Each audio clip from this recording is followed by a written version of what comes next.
चलो, एक इलेक्ट्रॉन है, अपने एक ऑर्बिट में घूम रहा है, और ये इस पे जो नंबर ऑफ प्रोटॉन्स हैं वो जेड हैं, और उनकी जो चार्ज है वो ई होता है। दोनों पे चार्ज सेम होता है बट अपोजिट होता है। रेडियस मान लो आर एन है। ठीक।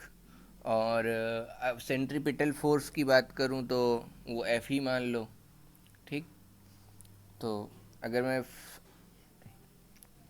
इलेक्ट्रिक फोर्स जो है दोनों के बीच में, इलेक्ट्रोस्टैटिक फोर्स, वो क्या आएगा? 1/4 pi epsilon not Q1 Q2/r²। इसी को कई बार हम बोलते हैं Fe = 1 इसको बोलते हैं के बोल देते हैं, और दोनों चार्ज सेम है तो उनको मैं चलो ई बोल दे रहा हूँ। Z(E²) बाई दोनों के बीच में रेडियस Rn, ये।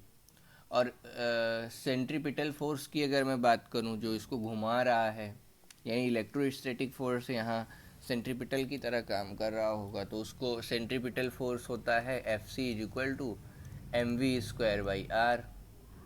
तो ये किसके इक्वल आ जाएगा? mvn²/rn। ठीक। इन दोनों को इक्वेट कर लेता हूँ, तो इससे क्या मिल जाएगा हमको नेक्स्ट लाइन में? mvn² = kZe²/rn।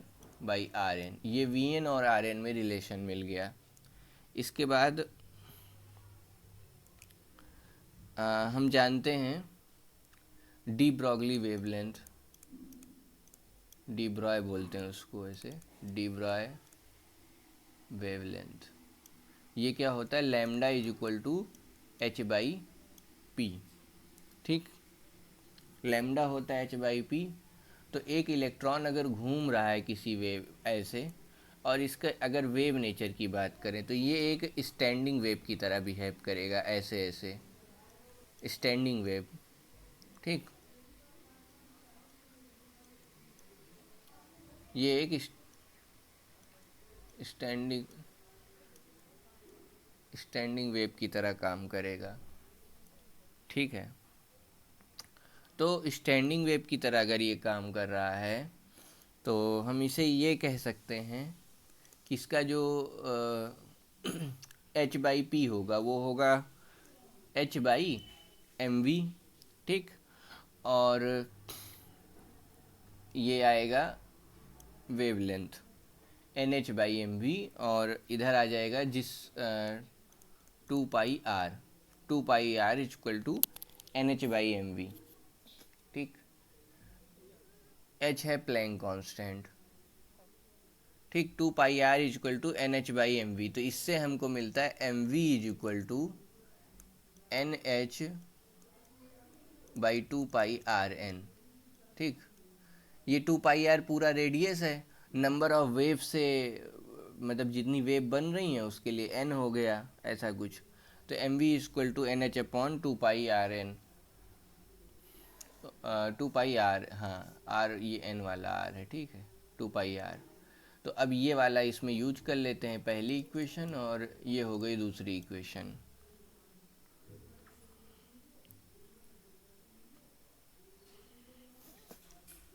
और अब नेक्स्ट देखो।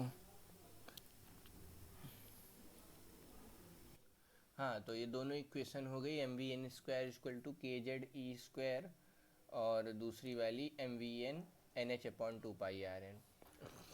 उसके बाद मैंने vn को लिखा vn = nh/2πrn m। ये m इधर भेज दिया, दोनों इधर स्क्वायर किया, इसको स्क्वायर किया, इक्वेट कर दिया ये वाला इसके, क्योंकि v² बराबर हो गए। रीअरेंज कर रहा हूँ rn के लिए। rn के लिए रीअरेंज करूँगा तो यहाँ आएगा 2π² यानी 4π²। m² इधर कैंसिल होके एक m बचेगा। ठीक। kZe² और m, तो ये m निकल गया, r निकल गया। उसके बाद दूसरा चीज़ हमको चाहिए vn। vn क्या आएगा? अब r हमको पता है तो इसको r वाला इसी में रख सकते हैं। ठीक है, r वाला हम रख सकते हैं, और ना भी रखना चाहें तो अच्छा वी निकालना है, तो वी एन के लिए हमें आर एन की वैल्यू यहाँ रख देनी चाहिए। अगर ये एन एच स्क्वायर ये वाला इसी में ला के रखेंगे, ये वाला इस वाले में, इस इक्वेशन में 2, ठीक है। फोर्थ इक्वेशन में फिफ्थ इक्वेशन को सब्स्टिट्यूट करते हैं, तो ये एन एच कैंसिल हो जाएगा, एन एच तो ये आ जाएगा, नीचे आएगा एन एच, और 4 पाई ऊपर जाएगा, 4 पाई 2 पाई से कटेगा तो ये आ जाएगा 2 पाई। फिर उसके बाद एम कैंसिल हो जाएगा, के जेड ई स्क्वायर, ठीक। और इसको एन एच थोड़ा सेंटर में लिख देता हूँ, ये हो गया। ये दो चीज़ें हमको मिल गई, रेडियस और वेलोसिटी। अब हमको पता है angular velocity omega R equal to V होता है, तो ओमेगा क्या आ जाएगा,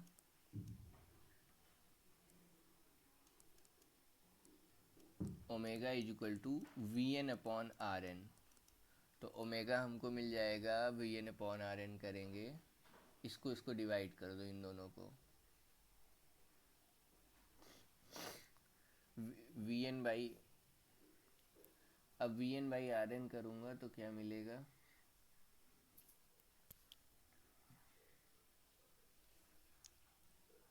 कुछ मिलेगा, देखते हैं इसकी ज़रूरत है भी या नहीं। ये हो गया frequency.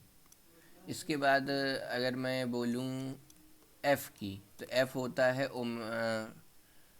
2 pi F equal to omega होता है, तो ओमेगा अपॉन 2 पाई आ जाएगा, यानी 1 upon 2 pi V N upon R N, ये हो गई फ्रीक्वेंसी, ठीक।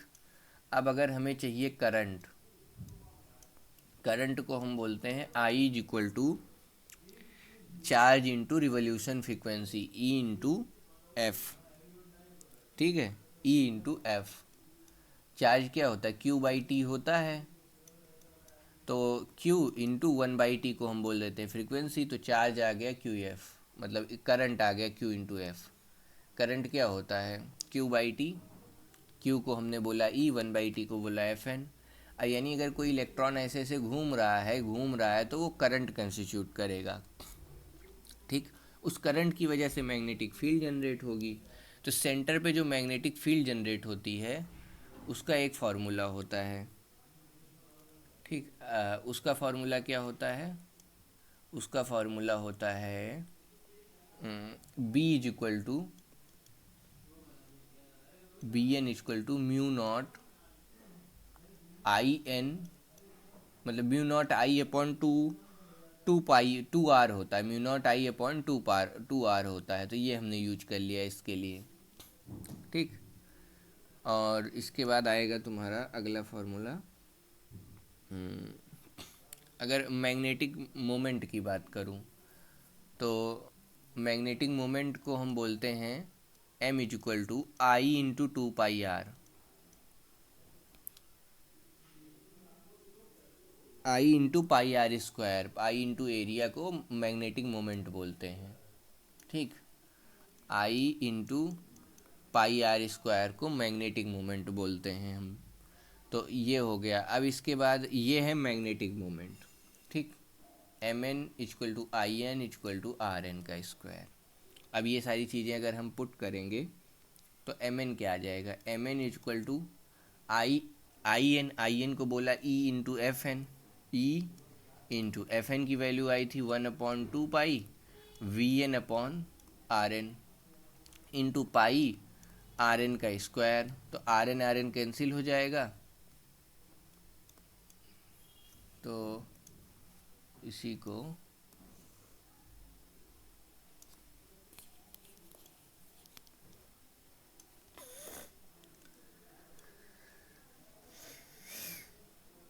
ये कैंसिल हो जाएगा, आर एन, एक आर एन बचेगा, तो M N equal to E into V N upon 2 pi R N, ठीक।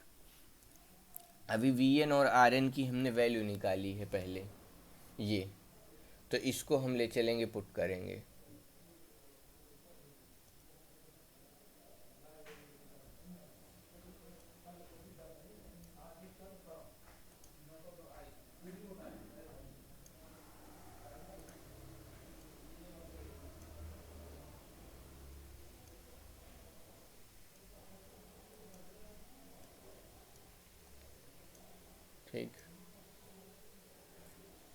वी आर हमको चाहिए था, एक मिनट, ऐसे भी कर सकते थे, इतना कठिन करने की ज़रूरत नहीं थी। अगर मैं ये वाली इक्वेशन की बात करूँ सेंट्रीपिटल वाले फोर्स की, M V R N equal to N H upon two pi R N होता है ना, M V R N equal to N H upon two pi R N, ये भी होता है M V N equal to N H upon two pi R N. ठीक, इसको अगर रीअरेंज करें तो इसमें आ जाएगा V N R N is equal to N H upon two pi M. ठीक, इसको यहाँ अगर रख देंगे तो E into V N R N की वैल्यू आ जाएगी N H upon two pi into two pi into M, तो ये आ जाएगा M N equal to E N E H upon 4 pi M. एक पाई यहाँ पहले से था तो ये पाई पाई कैंसिल हो जाना चाहिए, ये वाला पाई, तो एन ई एच अपॉन 4 पाई एम। ठीक, तो एम एन में अगर हम 1 निकाल लें, मतलब सबसे बेसिक वैल्यू, ये इंटीग्रल मल्टीपल होगा, एन की वैल्यू 1 2 3 4 ऐसे आएगी, तो ये आ जाएगा ई एच अपॉन 4 पाई एम। इसी को बोलते हैं बोर मैग्नेटॉन। तो मतलब इसमें हमने बेसिकली क्या यूज किया, हमने 2-3 कॉन्सेप्ट यूज किए हैं अगर मैं समराइज करूं। पहला,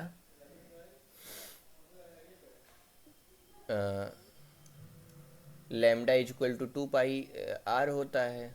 ठीक, 2 pi R N equal to H by M V N. तो इससे हमको मिल गया एम वी को रीअरेंज कर लिए, V N into R N is equal to H upon 2 pi M. ठीक, एच अपॉन 2 पाई एम ये मिल गया, और हमको ये पता है कि omega is equal to omega R is equal to V होता है, तो यानी omega is equal to V by R होता है। इसी से हमको मिलती है frequency is equal to 1/2 pi into F होता है, तो वी अपॉन आर। ठीक, एक ये, और दूसरा करंट हमको पता है, करंट हो जाएगा E into F, charge into frequency, और मैग्नेटिक मोमेंट होता है मैग्नेटिक मोमेंट होता है I into pi R square, I into area होता है, वैसे आई इंटू एरिया होता है मैग्नेटिक मोमेंट, तो I into pi R square, I into pi R square, I की वैल्यू हम यहाँ रख दें, अगर आई की वैल्यू क्या हो जाएगी, ई इंटू एफ, एफ की वैल्यू ये है, तो आई की वैल्यू हो जाएगी 1/2 pi V upon R into pi R square, R R cancel हो जाएगा अभी। ठीक, और वी एन आर एन की वैल्यू हमने निकाल रखी है, सब एन में है। ठीक है, वी एन आर एन, तो M is equal to 1/2 pi, pi pi भी कैंसिल हो गया, तो 1/2 वी एन आर एन। ठीक, वी एन आर एन, और वी एन आर एन की वैल्यू हमने निकाल रखी है। वी एन आर एन की वैल्यू हमने क्या निकाल रखी है, M is equal to M N is equal to 1/2 pi, 1/2 pi, 2 pi का 4 पाई हो गया, 1/2 into H upon 2 pi M. ठीक, ये आ गया, यहाँ कहीं एक इलेक्ट्रॉन छूट रहा है, ये।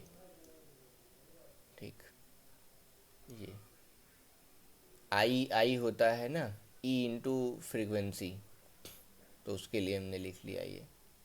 ठीक है, ये क्या मिल जाएगा, ई, और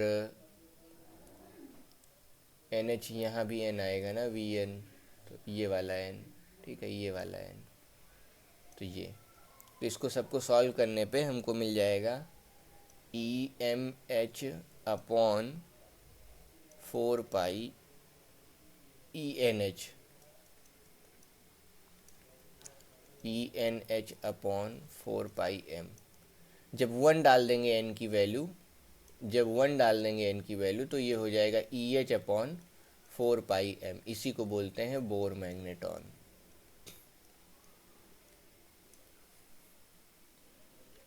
बी को बोलते हैं मैग्नेटिक फ्लक्स डेंसिटी या मैग्नेटिक फील्ड इंडक्शन। इसकी यूनिट होती है टेस्ला या फिर वेबर पर मीटर स्क्वायर, ये यूनिट होती है। एच को हम बोलते हैं मैग्नेटिक फील्ड इंटेंसिटी, ठीक, इंटेंसिटी। इसकी यूनिट होती है एम्पियर पर मीटर, ठीक। इसके बाद अगला टर्म है मैग्नेटाइजेशन और इंटेंसिटी ऑफ मैग्नेटाइजेशन। इसको बोलते हैं एम।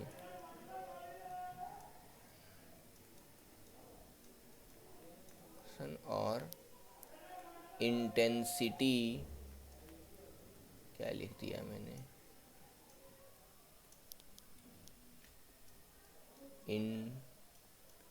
इंटेंसिटी ऑफ मैग्नेटाइजेशन, ठीक। इतनी चीज़ें हमको पता होनी चाहिए। अब हमको पता है कि B is equal to mu H होता है। B is equal to mu H, ये हमें पता होता है पहले से, ठीक। और म्यू को हम बोलते हैं mu not into mu R, just like epsilon R is equal to epsilon not into, just like जैसे हम इलेक्ट्रोस्टैटिक्स में पढ़े होते हैं epsilon is equal to epsilon R epsilon not, वैसे ही mu is equal to mu not into mu R, ठीक। तो इसी बी को हम कभी कभी ऐसे भी लिख देते हैं, B is equal to mu naught R into H, ठीक, ये भी चलेगा। और एक चीज़, बी को हम ये भी कहते हैं, बी को mu naught H plus mu naught M, ये भी होता है। ये आती है एक्सटर्नल मैग्नेटिक फील्ड से, ये आता है एक्सटर्नल मैग्नेटिक फील्ड अप्लाइड, जो हम बाहर से किसी मटेरियल पे फील्ड लगा रहे हैं, और ये मटेरियल की मैग्नेटिक फील्ड है, ठीक है, मटेरियल से आई है। तो बी को हम क्या लिखते हैं, इसी को हम ऐसे भी लिख सकते हैं 1 2 3। अब हम बी को क्या लिख सकते हैं, बी को ये लिख सकते हैं म्यू एच, बी को हम म्यू एच लिख सकते हैं, बी को हम म्यू एच लिख सकते हैं, यानी mu naught mu R H, B की जगह हमने ये लिख दिया। उसके बाद लिखा mu naught H plus mu naught M. अब म्यू नॉट कैंसिल हो जाएगा, तो mu R H equal to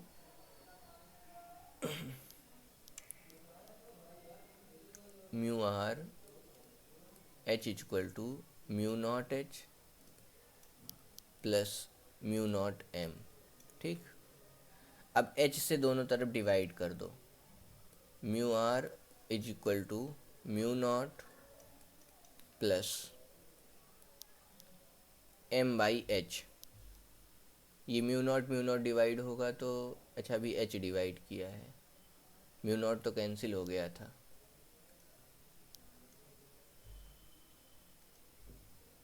mu naught cancel कर दो ऐसे, ये कैंसिल हो जाएगा, ठीक, और तो ये नहीं आएगा, ठीक। अब दोनों तरफ h से डिवाइड कर दिया हमने, तो हमको मिल गया 1 प्लस m अपॉन एच। तो m अपॉन एच को हम बोलते हैं काई, तो mu R equal to 1 plus chi, ठीक। काई को बोलते हैं मैग्नेटिक ससेप्टिबिलिटी।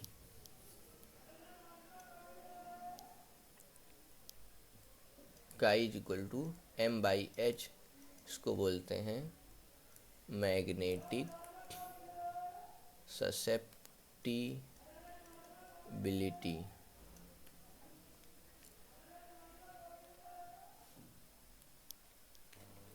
अब बात करते हैं मैग्नेटिक डायपोल्स की।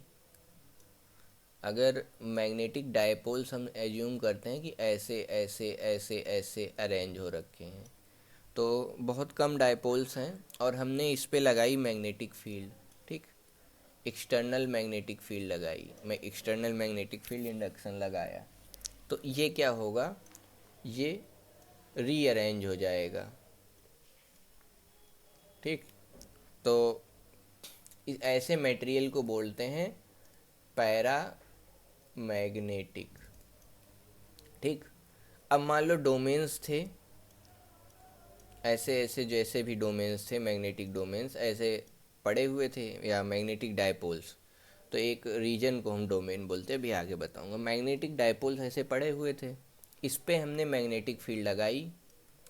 मैग्नेटिक फील्ड लगाने के बाद अगर ये मैग्नेटिक फील्ड की डायरेक्शन हमने ऐसे दी है, ठीक, ये बी है, तो ये जो डायपोल्स है ना, अपोजिट ऑफ मैग्नेटिक फील्ड अगर अरेंज हो जाएं, ऐसे मटेरियल को डायामैग्नेटिक मटेरियल बोलते हैं, ठीक। डायामैग्नेटिक मटेरियल, ये जैसे ही हम फील्ड हटाएंगे, पैरामैग्नेटिक मटेरियल अपनी जो फील्ड का ओरिएंटेशन है वो बदल देंगे, क्योंकि पैरामैग्नेटिज्म होता क्या है, अनपेयर्ड इलेक्ट्रॉन की वजह से होता है। अगर अनपेयर्ड इलेक्ट्रॉन की वजह से जो चीज़ हो रही है, अनपेयर्ड इलेक्ट्रॉन्स को हम ज़बरदस्ती इलेक्ट्रिक फील्ड मैग्नेटिक फील्ड लगा के एक डायरेक्शन में समझो ओरिएंट कर रहे हैं उसके मैग्नेटिक नेचर को, मैग्नेटिक डायपोल को, ठीक है। लेकिन जैसे ही हम फील्ड हटाएंगे तुरंत वो अपनी तरह पहले से हो जाएंगे, क्योंकि वो अनपेयर्ड हैं और उनके पास अपना मोशन है और अपने डोमेन्स हैं, अपने डायपोल मोमेंट है। लेकिन अब अगला आता है फेरोमैग्नेटिज्म। इसमें क्या होता है, मैग्नेटिक डायपोल्स जो है ना एक डोमेन के अंदर में होते हैं। जैसे एक डोमेन, एक रीजन बोला तो जहाँ पे एक तरह से अरेंजमेंट है, ठीक, इस रीजन को हम बोलते हैं डोमेन, और ये जो वाल है इसको हम बोलते हैं बलोच वाल, ठीक। इस रीजन को हम बोलते हैं डोमेन। फिर ऐसे हमने ऐसे एक दूसरा रीजन है जहाँ पे डोमेन्स इस डायरेक्शन में हैं, ऐसे ऐसे। फिर एक ऐसा ये वाला रीजन है जहाँ पे इस डायरेक्शन में है, ठीक। फिर ऐसे सब अपनी अपनी डायरेक्शन में, पर एक डोमेन बना हुआ है, वहाँ ऐसे ऐसे अरेंज हो रखे हैं, ठीक। और ये जो वाल है इसको बोलते हैं बलोच वाल, जो डोमेन्स को सेपरेट करती है। जो भी हो, अब स्पेलिंग गलत हो गई होगी। और ये सब क्या है, ये जो रीजन है उसको बोलते हैं डोमेन, इज रीजन, ठीक है। और रीजन की जो वाल है उसको बलोच वाल बोल रहे हैं, और ये जो अंदर में सीधे सीधे तीर से दिखा हुआ ये डोमेन है। होगा क्या, जब इसमें एक्सटर्नल मैग्नेटिक फील्ड पड़ेगी तो ये सबसे पहले वाले डोमेन को मान लो इसने घुमाया, ठीक, एज अ रिजल्ट ये और वाले डोमेन्स को इफेक्ट करेंगे, वो सबको जो है सीधा सीधा ऐसे ऐसे ऐसे ऐसे ओरिएंट कर देंगे। मतलब थोड़ी सी फील्ड लगाने पर सारे बहुत जल्दी रीअरेंज हो जाएंगे, ठीक, थोड़ी सी ही फील्ड पे तुरंत रीअरेंज हो जाएंगे। इसको बोलते हैं फेरोमैग्नेटिज्म।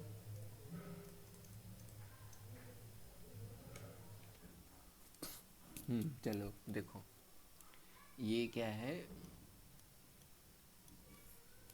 हमने मैग्नेटिक फील्ड बढ़ाई, मान लो मतलब H बढ़ाया, तो क्या हुआ, M बढ़ता गया बढ़ता गया बढ़ गया, इंटरनल मैग्नेटिक फील्ड है समझो। हमने थोड़ी सी H लगाई तो थोड़ा सा M मिला हमको, ठीक। एक समय बाद ये क्या होगा ना, सेचुरेट हो जाएगा, उससे ज़्यादा हम मैग्नेटाइजेशन नहीं कर पाएंगे। M क्या है ना, मैग्नेटाइजेशन है, यानी हम H लगा रहे हैं तो डायपोल्स क्या हो रहे हैं, पहले ऐसे ऐसे हुए, कम ओरिएंट हुए, ठीक, कम ओरिएंट हुए, फिर हम h की वैल्यू बढ़ाते जा रहे हैं, बढ़ाते जा रहे हैं, बढ़ाते जा रहे हैं, तो एक समय क्या होगा, ये सारे ओरिएंट हो जाएंगे, ठीक है। तो उस समय m की वैल्यू मैक्सिमम होगी, इससे ज़्यादा ओरिएंट नहीं हो पाएंगे, तो आ जाएगा सेचुरेशन, ठीक। तो H लगा रहे हैं, H लगा रहे हैं, तो ये जो B है, B मतलब B किसका सम होता है, H और M का। तो एक समय तक तो ये बढ़ेगा बढ़ेगा बढ़ेगा, फिर पहले कर्व जैसा बढ़ेगा, ठीक। उसके बाद ये भी क्या हो जाएगा, सेचुरेट होने लगता है। तो ये ज़्यादा अच्छा समझने लायक है कि ये थोड़ी देर बाद सेचुरेट हो गया। अब सेचुरेट हो गया, हम इस रास्ते से गए थे, ठीक है। फिर अब हम लौटना चालू करेंगे यहाँ से, चलो हमने फिर मैग्नेटिक फील्ड हमने घटानी चालू की, ये जो H है, H को हमने घटाना चालू किया, घटाते गए घटाते गए घटाते गए घटाते गए घटाते गए। अब देखो इस रास्ते नहीं लौटेंगे, फिर अब निगेटिवली सेचुरेट हो जाएगा, इधर इस रास्ते लौटे, ठीक। तो यहाँ जब पहुँचे तो देखो कुछ m जो है रिटेन हो गया, जबकि h की वैल्यू 0 है। यहाँ पे देखो m is equal to something, ठीक है, और h जो है इस केस में 0 है। तो यहाँ देखो कुछ फील्ड रिटेन हो गई, तो इसी को बोलते हैं mr, रिटेंटिविटी,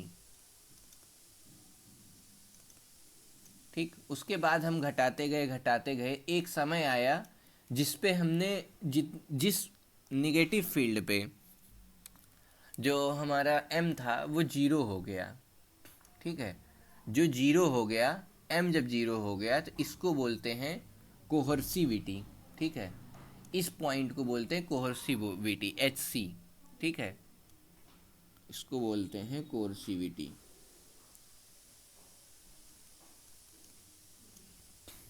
ठीक।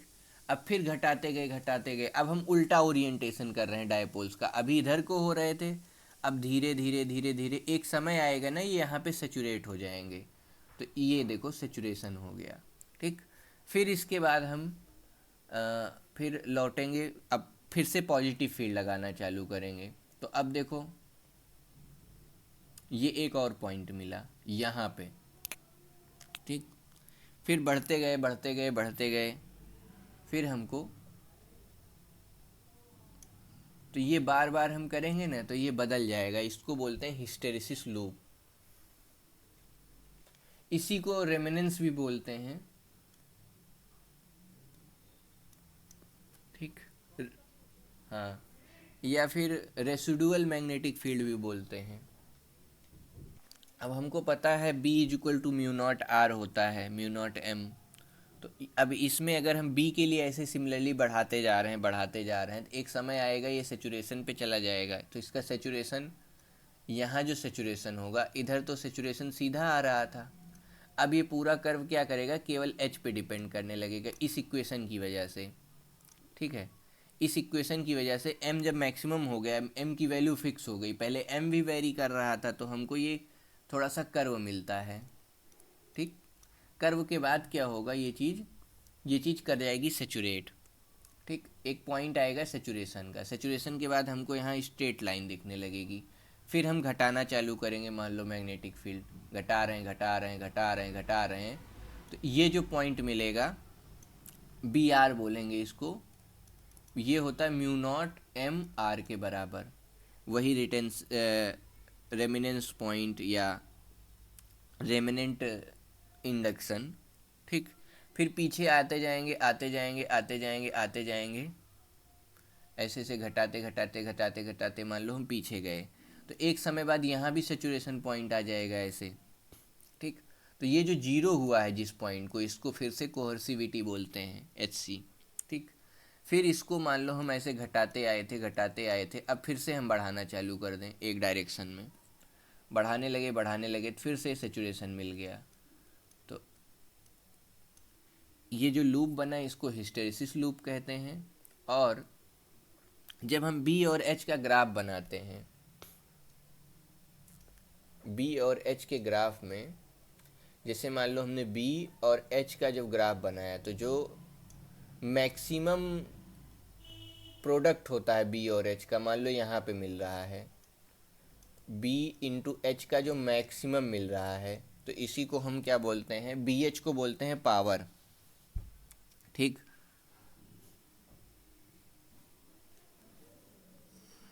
बी एच को बोलते हैं पावर, और बी एच के मैक्सिमम को मैक्सिमम बी एच प्रोडक्ट बोलते हैं।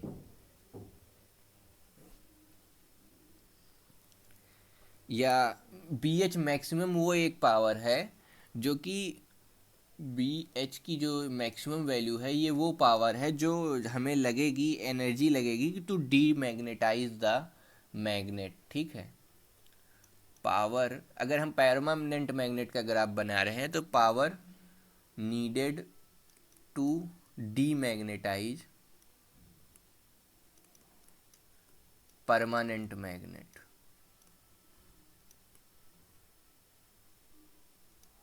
ठीक, जनरली ये एम आर और ये निगेटिव वाला जो यहाँ एम आर आ रहा है, दोनों बराबर होते हैं, ये एस सी बराबर होते हैं जनरली, ये डिस्टेंस और ये डिस्टेंस। म्यू आर होता है 1 प्लस काई, और काई होता है एम बाई एच। तो यानी अगर हम ओरिएंटेशन करते जा रहे हैं, पर हो क्या रहा है यहाँ, अगर हम डायपोल लगाए, मान लो ये ऐसे डोमेन्स पड़े हुए थे, ठीक है, और हमने एक्सटर्नल मैग्नेटिक फील्ड लगाई। ठीक, डायपोल्स जो हैं अपोजिट अरेंज हो जाएं, ये क्या हो जाए, अपोजिट टू मैग्नेटिक फील्ड हो जाए, तो ऐसे को बोलते हैं हम डाया मैग्नेटिक। ठीक, diamagnetic material. Diamagnetic material में क्या होता है, ये डायपोल्स अपोजिट हो गए, अपोजिट होने के लिए यानी m जो है, m हमारा अपोजिट हो रहा है h के। ठीक है, तो m क्या हो रहा है, निगेटिव है यहाँ पे, तो काई की वैल्यू क्या आएगी, यहाँ निगेटिव आएगी। अगर काई की वैल्यू निगेटिव आएगी इस केस में, यानी m is opposite to external field h, ठीक है, या एक्सटर्नल एक्साइटेशन,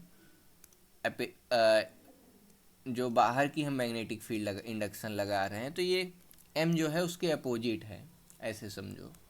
ठीक है, m h के अपोजिट है। ठीक, तो m अगर अपोजिट है तो जो म्यू आर की वैल्यू आएगी वो लेस देन 1 आएगी यहाँ पे। ठीक, लेस देन 1 आएगी।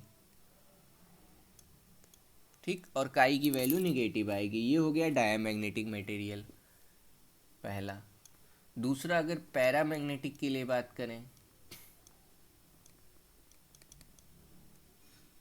पैरामैग्नेटिक में क्या होगा, जो म्यू होगा वो मटेरियल का जो म्यू होगा म्यू आर से थोड़ा सा बड़ा होगा, बहुत ज़्यादा बड़ा नहीं होगा, मतलब अराउंड 1 होगा। ये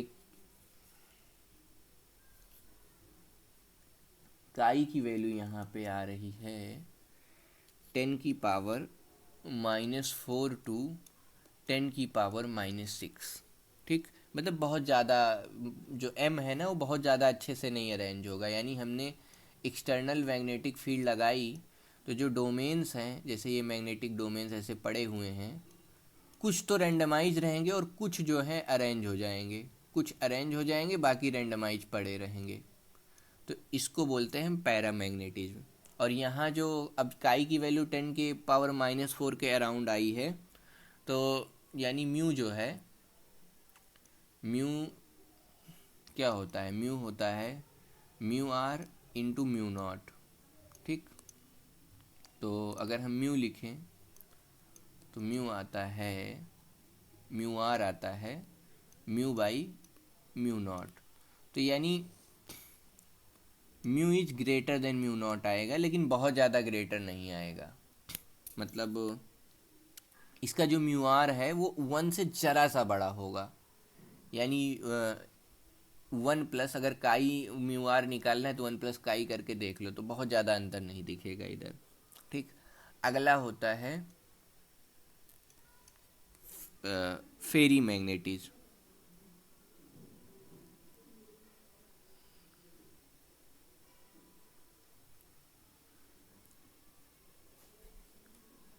फेरी मैग्नेटिज्म, इसमें क्या होगा, different ions have different magnetic field orientation. ठीक है, अब आयन है, डिफरेंट मैग्नेटिक मोमेंट होगा। ठीक है, डिफरेंट मोमेंट, अगर अलग अलग आयन हैं तो उनके अलग अलग मोमेंट्स होंगे, एनायन का अलग होगा, कैटायन का अलग होगा। तो इस केस में जो ओरिएंटेशन होता है, ठीक है, ये फेरो की तरह तो होता है, पर ये इसमें क्या होता है, कुछ जैसे मान लो हमने एक्सटर्नल मैग्नेटिक फील्ड लगाया, ठीक है, हमने एक्सटर्नल मैग्नेटिक फील्ड लगाया, तो उस केस में क्या होगा, कुछ तो फील्ड की डायरेक्शन में अरेंज होंगे और कुछ जो है मोस्टली जो है फील्ड की डायरेक्शन में अरेंज होंगे और कुछ अपोजिट में अरेंज हो जाएंगे। ठीक, तो ऐसे को हम बोलते हैं फेरी मैग्नेटिज्म। ठीक, और इसका भी म्यू आर जो है लगभग पैरा से ज़्यादा होता है और फेरो से कम होता है। ठीक है, कुछ अरेंज होंगे, कुछ अपोजिट में अरेंज हो जाएंगे। फिर फोर्थ है फेरो मैग्नेटिज्म।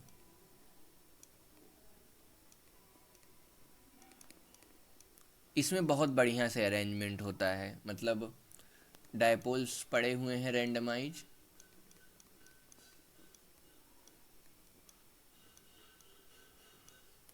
इस पे हमने लगाई एक्सटर्नल मैग्नेटिक फील्ड। ठीक, तो ये क्या करेंगे, एक बहुत बढ़िया से अरेंज हो जाएंगे।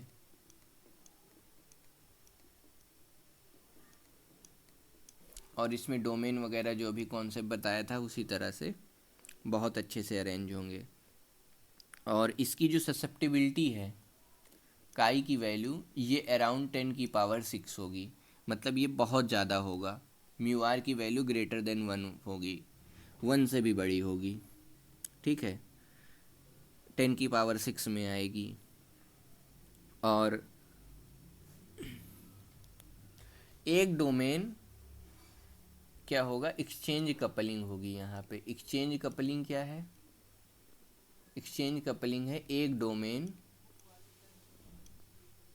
या एक्सचेंज इंटरेक्शन बोल दो, तो एक, हाँ, म्यूचुअल रेनफोर्समेंट या एक्सचेंज कपलिंग या एक्सचेंज इंटरेक्शन बोलते हैं। तो यानी एक डायपोल अगर अरेंज हुआ तो वो दूसरे डायपोल को हेल्प करेगा, वन वन डोमेन हेल्प्स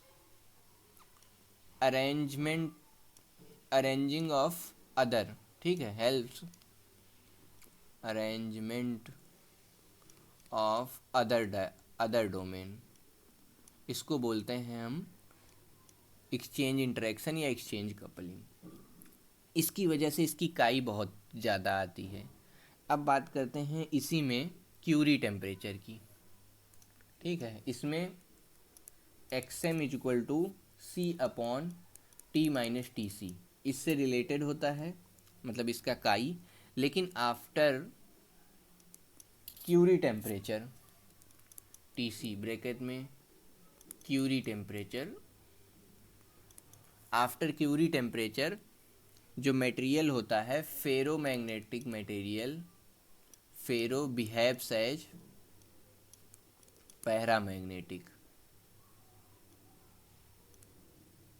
ठीक है, एक बार जब हम हीट बढ़ाते जाएंगे तो इसके बाद ये पैरा की तरह बिहेव करने लगेगा। इनकी मैग्नेटिक ससेप्टिबिलिटी तो पॉजिटिव होती है, काई जो है पॉजिटिव आता है, लेकिन डायपोल स्ट्रेंथ हाई होती है, डायपोल स्ट्रेंथ ये हाई होती है। ठीक, और अगर एग्जाम्पल की बात करूं तो MnO हो गया,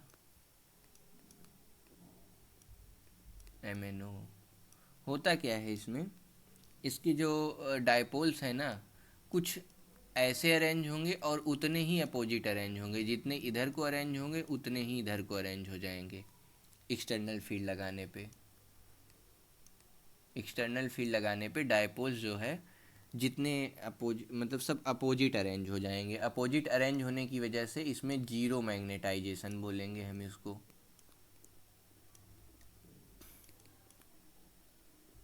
ठीक, जीरो मैग्नेटाइजेशन होगा इसमें, और डायपोल्स यहाँ पर अपोजिट अरेंज हो रहे हैं। अगला आता है super magnetism.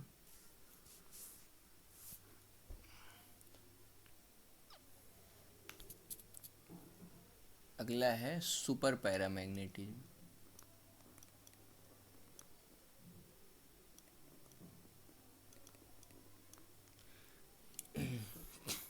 Grain size of, अगर फेरोमैग्नेटिक या फेरी मैग्नेटिक का मटेरियल है, उसका अगर ग्रेन साइज यानी ग्रेन साइज यानी जो पार्टिकल की साइज है फेरो और ferri is less than some critical size. ठीक है, इस केस में क्या होगा, जो मटेरियल है वो behaves as a material behaves as paramagnetic. ठीक है, और इतना ज़्यादा रैंडम मोशन होता है उस केस में कि जो ग्रेन्स हैं वो रैंडमली मूव करने लगते हैं और अपनी डायरेक्शन चेंज करते हैं थर्मल एनर्जी की वजह से, due to thermal energy, due to thermal कह लो, काइनेटिक कह लो, due to thermal energy, due to thermal energy domains change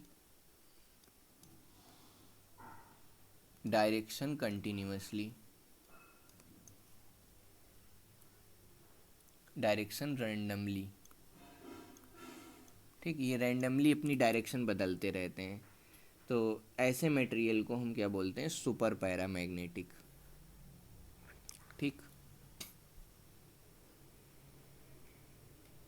ये Fe3O4 है, उसको हमने तोड़ करके, यानी Fe3O4 को हमने तोड़ करके 3 to 5 नैनोमीटर कर दिया साइज में उसके पार्टिकल्स को।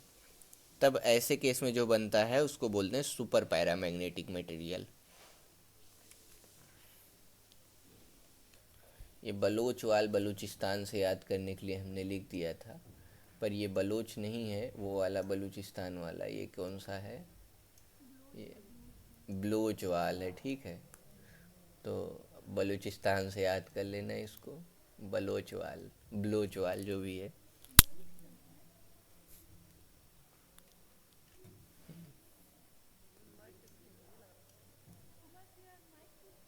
बी होती है म्यू एच। ठीक है, और अगर हम म्यू नॉट एच के बीच में अगर ग्राफ प्लॉट करें तो म्यू एच और म्यू नॉट एच के बीच में बेसिकली, ठीक है, या इसको ब्रैकेट में बोल दो म्यू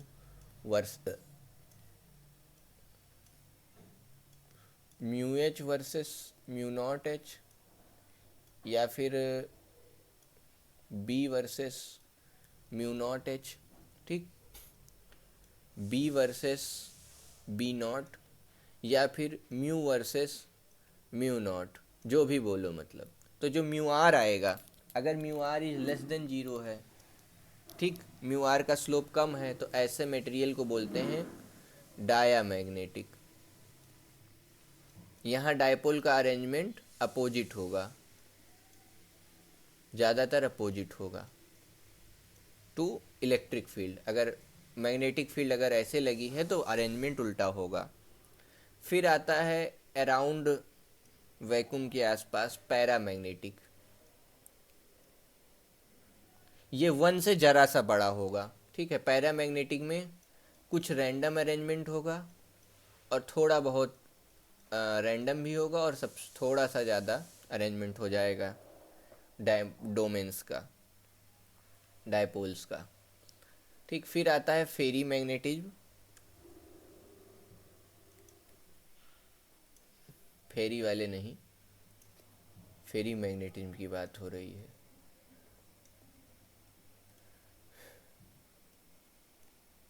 इसमें म्यू की वैल्यू थोड़ी सी ज़्यादा होगी और यहाँ जो अरेंजमेंट होगा ये थोड़ा सा अभी भी यहाँ पे अपोजिट नेचर रहेगा, लेकिन मैक्सिमम जो है लाइन में ही लाइन कर जाएंगे एच की। ठीक है, अब आता है फेरोमैग्नेटिक। इसमें देखो सबसे ज़्यादा स्लोप आएगा, म्यू आर की वैल्यू बहुत ज़्यादा है, तो इसमें ज़्यादातर अरेंजमेंट सीधा होगा in the direction of H.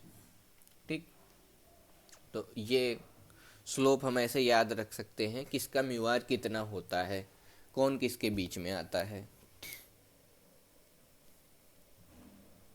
Anti फेरो में क्या होता है, जीरो हो जाता है, कोई फर्क ही नहीं पड़ रहा है, हम करते जा रहे हैं लेकिन कोई मतलब ही नहीं है, तो एंटी फेरो में जीरो हो जाता है ओरिएंटेशन। ये क्या है, फेरो।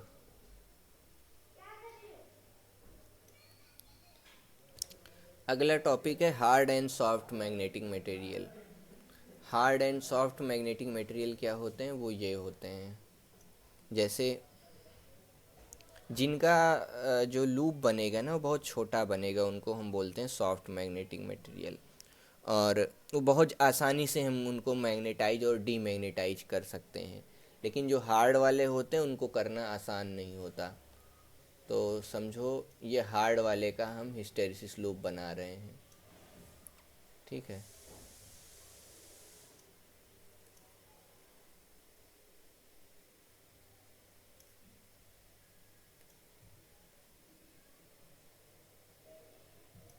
ये समझो एक हार्ड मैग्नेट का,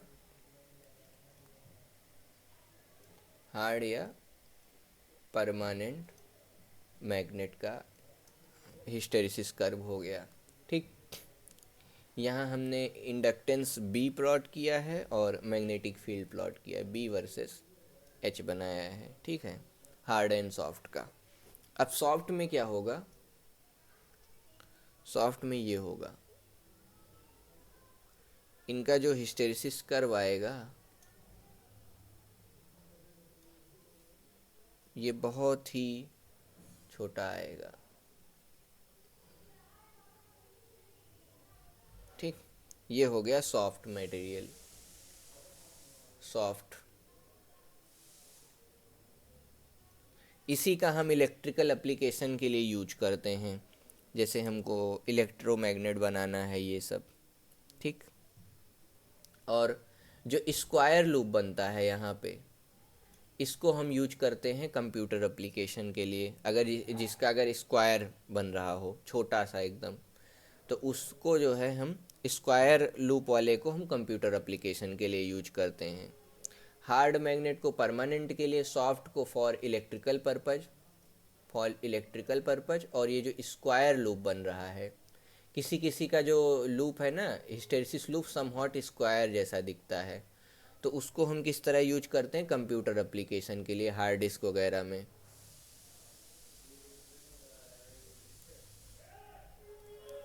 स्क्वायर लूप। ठीक है, अब अगर मैं बात करूं कोहर्सिविटी की, एच की बात करूं, हार्ड एंड सॉफ्ट में अगर मैं कंपेयर करूं, तो एक तरफ अगर मैं लिखूं हार्ड और एक तरफ लिखूं सॉफ्ट, सॉफ्ट और लिखूं इधर हार्ड,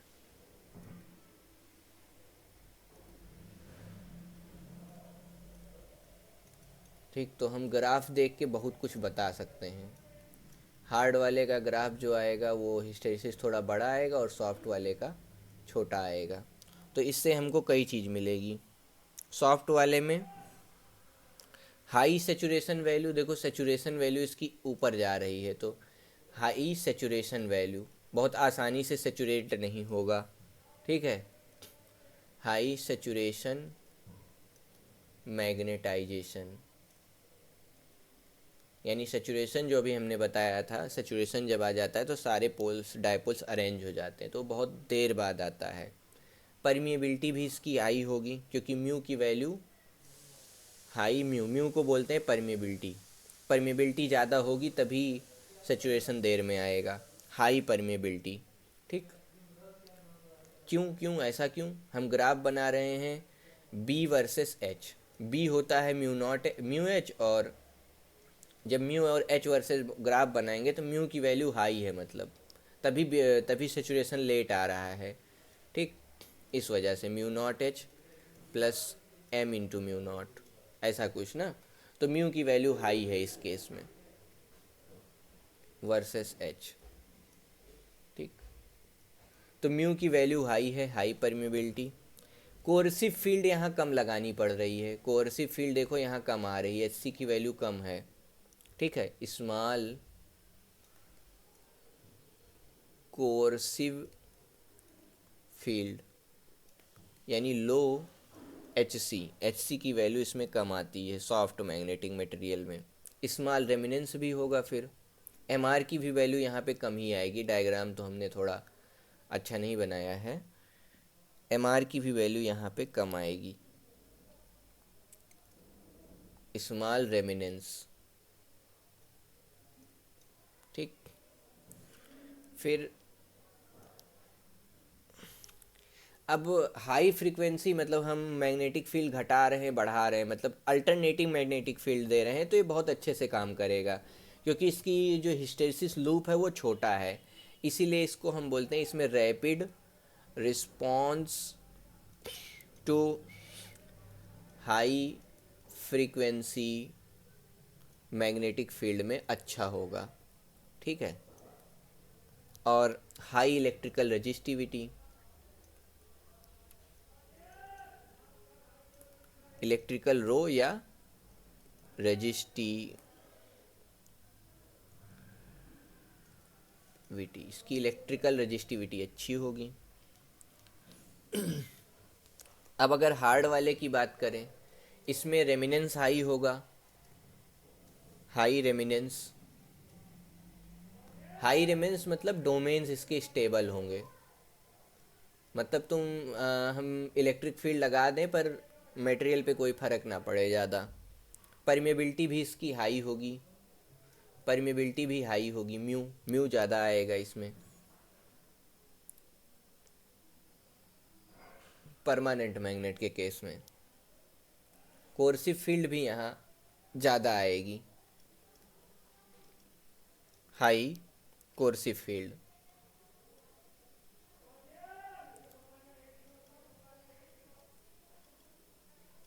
हाँ, यहाँ कोर्सिव फील्ड ये होती है, देखो इसकी कोर्सिव फील्ड कम है इसमें सॉफ्ट वाले की, और हार्ड वाले की ज़्यादा है। ठीक, और रेमिनेंसेस इसमें क्या होगा, हिस्टेरिसिस लूप इसका लार्ज होगा।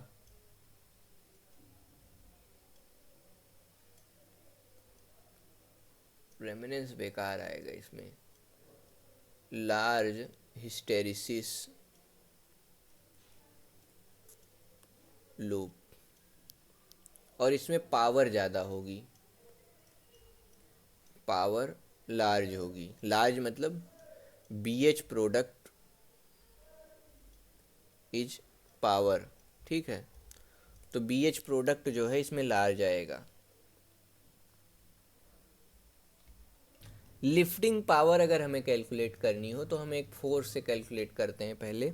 जो परमानेंट मैग्नेट का फोर्स होता है, मैग्नेटिक फोर्स, वो हम बोलते हैं mu naught M square M, magnetic field, जो एक मटेरियल की फील्ड है उसकी बात हो रही है, A/2। एम क्या है, मैग्नेटाइजेशन है।